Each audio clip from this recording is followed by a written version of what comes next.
Shot in 4K ultra high definition. Your number one source for local news. WRAL News. Coverage you can count on. Okay, you can't even see Terminal 2 right now. We have some fog that's starting to develop around the area, but I'll let you know when the sunshine returns and how it will feel this afternoon. Global data breach. Wake County school leaders are investigating after a hack hit a statewide learning system. How this is forcing schools to change the way they teach. Plus, the cost of celebrating. Many people are working to make this weekend a very special one for mom and new grads. We look at those reasons that the celebrations are going to cost just a little bit more. But hey, it's Friday, so we have something good to look forward to, right? Thanks for joining us this morning, dark and early on WRAL News. I'm Chris Lovingood. Let's go ahead and swing over to meteorologist Elizabeth Gardner. First, I was like, is something wrong with your camera there? But no, it's still there. Just, I don't know, the lens got a little condensation on it. What's going on? It's fog. So, yeah, over here's Terminal 2. You can sort of see some of the headlights there through the fog. This is the foggiest camera that we had. Really not looking at a lot of widespread fog, but we could because we had all the rain yesterday and temperatures are cooling. It's 48 degrees, so it's a lot cooler than it was this time yesterday. Visibility in the triangle down to about a mile. We're looking at about a quarter of a mile in Roxborough. A quarter of a mile is that threshold which we would consider fog, but the visibility is likely to continue to drop through the morning. It isn't likely to be cloudy and foggy for long. Foggy is now, but by the time we get to 8 or 9 o'clock, we should see mostly sunny skies. It will be nice and clear during the afternoon thanks to this high pressure system. But a couple things coming together. A couple weather makers, a front to the south and one to the northwest, come together to bring us some chances for rain over the weekend, and we'll go over that coming up. It's definitely cool behind yesterday's front. 46 in Roxborough, 48 in Durham, 51 in Fayetteville, so jacket feels good out there this morning. And then increasing sunshine, 65 at lunchtime, and a very comfortable 73 for our high this afternoon. We have a chance of rain Saturday and Sunday, but neither day is a washout. I'll walk you through the timeline coming up. All right, sounds good. We'll see your full forecast in a bit, Elizabeth. Let's get back to some breaking news in Raleigh as police were called to a case involving a train off Hillsborough Street. Now, this happened a day after a different train hit a stalled tractor trailer in Cary. Let's go ahead and bring in WRAL's Monica Casey live near the train tracks. Monica, tell us a little bit about what you're seeing because it looks very active behind you right now. Yeah, Chris, it certainly is active. We're still working to learn exactly what happened. If you take a look behind me here, I can count about 6 Raleigh police cars, and you can see just beyond them, those lights are lighting up a stopped train on the tracks. We are on Hillsborough Street right now at the intersection of Oakdale Drive. Now, this scene is still active, but we actually got here around 3 this morning, and it looked a little bit different. If you take a look at your screen, you can see a fire truck was here when we arrived on scene. Where we are standing is about the middle of the train. The engine is further down by Knoll Drive, and that street is closed as well where it intersects with Hillsborough Street. Now, coming back out to us live in just the last few moments, a couple more vehicles arrived on scene. Wake County Forensics is now down a little bit further at this end, so the scene keeps growing, and if you do need to be driving across these tracks, you may have to find a detour. Again, we're at Oakdale Drive. This area is open right now. Live in Raleigh, Monica Casey, WRAL News. A car hit a utility pole early this morning on Wade Avenue in Raleigh, and this is video from the WRAL breaking news tracker around 2 a.m. The crash happened near Dixie Trail, and Duke Energy is working to repair the damaged pole, but it's not clear if the driver who crashed will face any charges. We're also working to learn whether anyone was hurt when a car crashed into a home in Durham.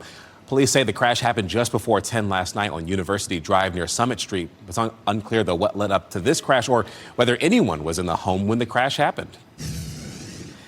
Today, teachers in Wake County will have to make adjustments to the ways that they teach. And the county cut access to the Canvas learning system yesterday because of a global data breach. Some students, in fact, that we spoke with say they used the platform with no issues yesterday. And others say they got a pop-up demanding ransom to access their website. Will Burgess is a teacher who says while the disruption, yes, is frustrating, teachers will adapt until the system is restored. It's nothing that Wake County could have done or the school or as a teacher. We could not have planned for this. So we'll just roll with it and hopefully everything comes back to normal. I will say my access to UNCW's version of Canvas has not been, I've been able to access it despite this happening. Burgess says that he is worried about the personal information such as names and email addresses and student IDs the hackers were able to access. But the school district told parents and staff they do not believe birth dates, passwords, or financial information were compromised. And we do have extensive coverage of this story and the widespread impact on WRAL.com. Just look for that story on our homepage, and you'll also find a list of all the schools known to be impacted, including colleges, as well as the details of the ransom demand. Be sure to tune in to WRAL throughout the day and into the evening as this situation develops. You can check our evening newscast starting at 4 p.m. Well, it is graduation weekend for colleges and universities across the Triangle. And with so many people coming to these events, well, security is important. That's especially true at NC State. You see, that's because a man was arrested last month accused of threatening to shoot Duke Energy's CEO during a commencement speech. That speech is happening tomorrow. 24-year-old Luke Hoover has no connection with NC State. As a condition of his bond, he cannot go onto any NC State property. In response, NC State put out a statement saying, quote, "The safety of graduates, guests, and the entire campus community is the highest priority." They also say the university has a robust security plan in place. Country singer Eric Church will give the commencement address at UNC's graduation tomorrow at Kenan Stadium. Church was born in Granite Falls, North Carolina, and grew up a fan of Tar Heel athletics. UNC Chancellor Lee Roberts called Church, quote, "a devoted Tar Heel fan and a supporter of the university." And NFL Hall of Famer Ray Lewis will give a commencement address tomorrow at NC Central. He will speak at the ceremony for the College of Health and Sciences, the School of Business, and the School of Education. All weekend long, you will be able to watch live commencement coverage at Duke, at UNC, and NC State. Just head to WRAL.com and download the WRAL News app as well to be updated. You can also check out our Triangle Graduation Guide. It has a lot of handy information to help you keep track of all the big days at local universities, including travel tips and important venue details. Well, attacks exchanged between the U.S. and Iran near the Strait of Hormuz, and these are adding new strain to the temporary ceasefire. This is also raising new questions about negotiations to end the war permanently. The U.S. military says that it intercepted Iranian missiles, drones, and small boats targeting 3 Navy-guided missile destroyers. But officials say no U.S. ships were hit. In response, the U.S. launched strikes on Iranian military facilities tied to the attacks. And on Truth Social, President Donald Trump warned Iran of stronger military action if tensions continue to escalate. The U.S. is also pushing for the UN Security Council to pass a resolution condemning Iran's actions controlling the strait. The U.S. is still waiting, though, to hear back from Tehran on the latest peace proposal. And we are starting to see gas prices come down just a bit. New data from AAA shows the average for a gallon of gas in Raleigh this morning, $4.23. In Durham and Chapel Hill, it's down a penny to $4.26. And in Fayetteville, $4.16. But remember, you can always find the lowest gas prices near you with the WRAL Fuel Tracker. Just go to WRAL.com and search the word fuel to find it. Well, it is a big weekend ahead with Mother's Day and graduations, as I mentioned, and the price that you'll pay to celebrate will likely be higher this year. Let's go ahead and go out to WRAL's Kirsten Clark. She's live outside Fallon's Flowers in Raleigh. And Kirsten, inflation soared last month, largely because of rising energy costs as the Iran war is still ongoing. Yes, Chris. And whether it's a bouquet for your mom or for a special grad, Fallon's in places like this are very busy this time of year. You add on dinner plans and a run to the grocery store, and you could find yourself shelling out a lot of money to make this weekend special. Based on the Consumer Price Index, treating the family out to a meal is expected to cost nearly 4% more this year compared to last. Purchases at a grocery store are close to 2% higher this year compared to last. And if you're flying out of town, the U.S. Travel Association notes an almost 15% increase in airline fares this year. These increases come as we continue to see gas prices rise, as you mentioned, Chris. And the national average for a regular gallon climbed 31 cents in the past week, according to AAA. Frank Campisi, he's the GM of Fallon's Flowers, says he has seen a slight impact on costs, but has not had to pass it on to customers.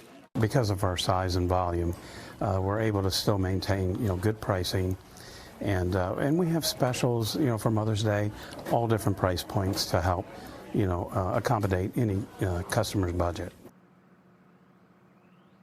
Yeah, so the National Retail Federation says Mother's Day spending alone could hit a record $38 billion this year. Buying gifts, flowers early to avoid extra fees could help you save on some of those costs. Live in Raleigh, Kirsten Clark, WRAL News. A federal judge in North Carolina agreed to cancel former FBI Director James Comey's court appearance next week with conditions. You see, Comey is accused of threatening President Trump by posting a picture of seashells on a North Carolina beach on Instagram. He was scheduled to appear in federal court in Greenville on Monday, but his lawyers asked for that appearance to be canceled. And that's because he already surrendered last week and appeared in court in Virginia, where he lives. If Comey files a waiver for the hearing by tomorrow, the judge said that she would cancel that Monday appearance. The growth of the Opportunity Scholarship Program has cost North Carolina public schools about $100 million in the past 2 years. 12,000 students moved from public to private school using the vouchers last year, and that cost the state $97 million. Why? Well, because funding formulas are largely based on enrollment. But WRAL education insider Emily Walkenhorst says there is a lot more money being spent on the program. The state is spending $150 million more this year on the Opportunity Scholarship Program, and that's just because so many of these new recipients were never previously in public school. And state Democrats argue the growing number of vouchers takes funding away from public schools. But Republicans say the program gives parents more options. State leaders plan to revisit this topic next month, and we have a full breakdown of the research presented on WRAL.com. Well, the Carolina Hurricanes are now just one win away from Eastern Conference Finals and the Stanley Cup playoffs after beating the Philadelphia Flyers in Game 3 of their series last night. Captain Jordan Staal scored first to give the Canes the lead, but the Flyers answered with a goal of their own in the second period to tie the game. But then after that, it was all Canes. They scored 3 unanswered goals to come away with a 4-1 win. They now lead the series 3-0 and have won all 7 games they have played so far in the playoffs. And they'll look to end this series tomorrow night in Game 4 in Philly. Let's go. Your time is 4:41 this Friday morning. Casino future. The vote the Lumbee Tribe Council members has planned about bringing gambling to southeastern North Carolina. Plus, Coaches Care Act, the new bill looking to support athletes' mental health, what high school coaches would be trained to look for in their players. And our next weather makers are a couple of systems that are to our west. It could affect our potential for some rain over the weekend. I'll show you what we're thinking.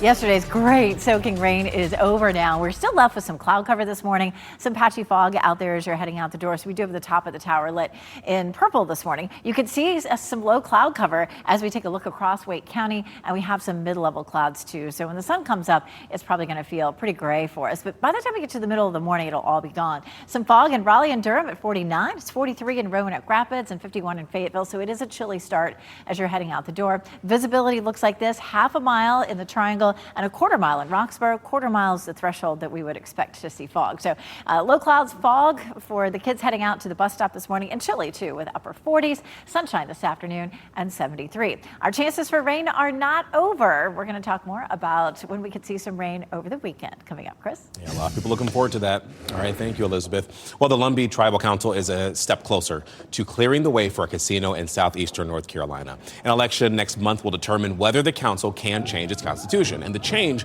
would approve gaming compacts and enact laws to govern gambling activities. The tribe received federal recognitions a few months ago after fighting for this over decades. And the tribe is hosting an all-day celebration of their federal recognition next weekend. A new bill from state lawmakers is looking at ways to better support athletes' mental health. High school coaches would be trained to spot warning signs in players before it's too late. Mental health advocates believe coaches are in a unique position to spot changes in athletes that others might miss. Lawmakers are proposing a bill that would require training to help school athletic coaches spot signs of depression, anxiety, emotional distress, and substance abuse. For April Simpkins, the fight is personal. Her daughter, former Miss USA Chesley Christ, died by suicide in 2022. You can't dismiss mental health challenges that athlete might be dealing with. It is about making sure that they're not left guessing when a student needs help. It's about building a culture where asking for help is seen as a sign of strength. And details of the program are still being finalized. Supporters estimate training could cost about $30 per coach, and the bill is still in the early stages. State Highway Patrol is warning drivers about a new text message scam. Troopers say scammers are texting drivers about fake traffic violations, and then they demand payment through suspicious links. The Highway Patrol wants to remind people that the agency will never ask for money by text. Today, the burn ban will be lifted for the entire state. 81 of 100 counties were removed from the ban last weekend, and the Forestry Service says recent rainfall has reduced the fire risk as burn permits will be available starting at 8 o'clock this morning. Elizabeth, I know Elizabeth, just a lot of people looking forward to finally being able to be outside and do some more activities that they couldn't do before, but we're still not quite out of the drought. We could definitely welcome some more rain right now. Oh, we need a lot more rain. Just about 2 minutes ago, I went to look to see if there was any update to how much rain we would need to end the drought. It still looks like 10 to 15 inches across our viewing area. And we did get some good rain, and I'll show you that coming up. What I want you to see right now is, it just looks completely black out there, but this is a look toward Terminal 2.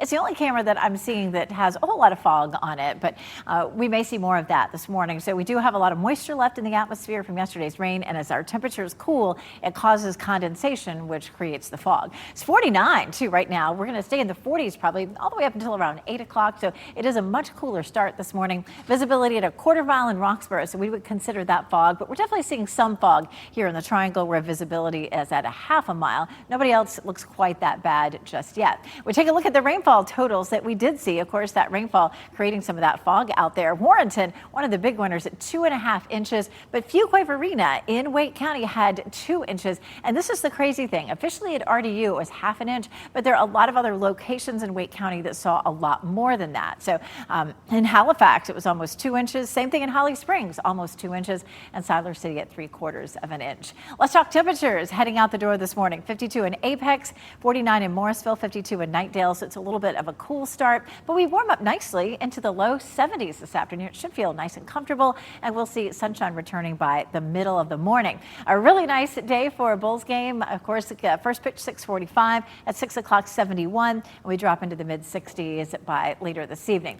Our next weather makers, a couple of them. We have a front that'll drop in from the north and a front that's down to the south. Two of those are going to merge together to help to bring us some rain over the weekend. We're starting off with cloud cover, but notice around 7 or 8, those clouds clear. We'll end up with a nice quiet day for today. So let's jump into Saturday. Saturday there at 7 o'clock, a little bit of cloud cover. Clouds will increase. Right now it looks fairly dry by 10, but by the time we get to the early part of the afternoon, we may have just a quick round of showers. Probably wouldn't last more than an hour or two. So not a washout for Saturday, but we do have the chance of some afternoon showers. We're going to give it about a 30 to 40% there in the afternoon. Sunday, also a small chance. It really looks like most of the rain that we see Sunday will be after sunset, and Sunday's high 84. So looking pretty good there for Mother's Day. After that, another good chance for rain on Monday, Wednesday, and Thursday. We'll talk about our potential rain totals for the week coming up. All right, sounds good, Elizabeth. Your time is 4:50 on this Friday morning. Minions and awards. How the famed Yellow Workers have to save the day, plus short film awards bringing awareness to the big screen. And Teacher of the Year, who Durham Public Schools gave the honor to this morning.